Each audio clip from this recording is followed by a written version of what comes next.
Hi everyone! In this lesson, you'll practice your listening skills with one classic story told in two surprising ways. Listen carefully and tell us which version you prefer. Let's begin! Le renard et les raisins 2.0, accès mérité.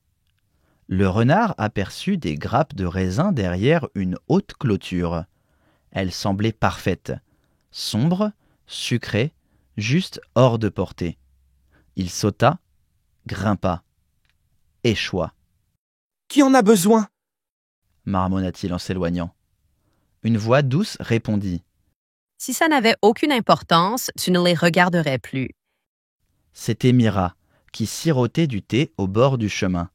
Le renard garda le silence, mais il ne cessa pas de réfléchir. Cette nuit-là, il élabora un plan. Il étudia le terrain. Il traça la carte sur le sol. Il creusa un tunnel. Discret, propre, précis. Quelques jours plus tard, il contempla les raisins. Il ne les mangea pas. Il ne toucha à rien. À la place, il se rendit au bureau du vignoble. « Voici comment je suis entré, » dit-il.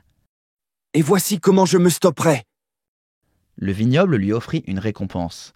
Un panier de raisins, frais, réels, mérités. Plus tard, il fonda une société de sécurité et acheta des parts du vignoble. Now, here's a different take on the same story.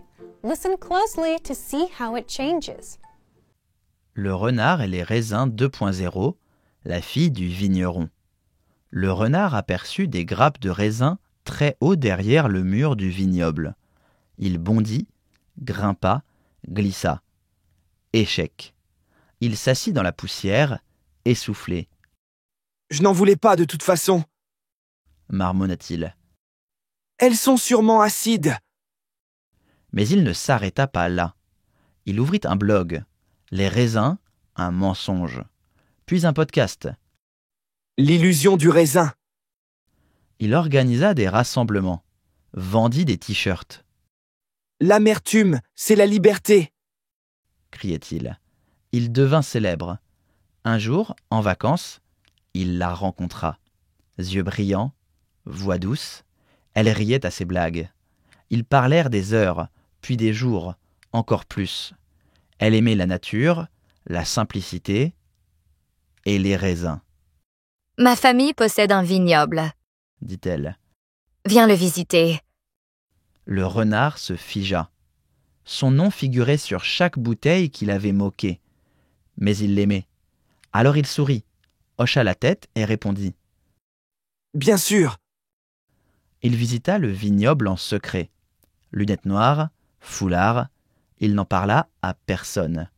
Les raisins étaient magnifiques, doux, bien réels. Il la vit, elle était magnifique. Tout ce qu'il voulait se trouvait là, à portée de main. Il regarda son téléphone, ses abonnés, ses fans, son image publique. Il avait besoin de temps, alors il se tut. Plus tard, cette nuit-là, son téléphone vibra. « Tu n'es jamais venu. » Great listening! Which version did you prefer and why? Share your thoughts in the comments below.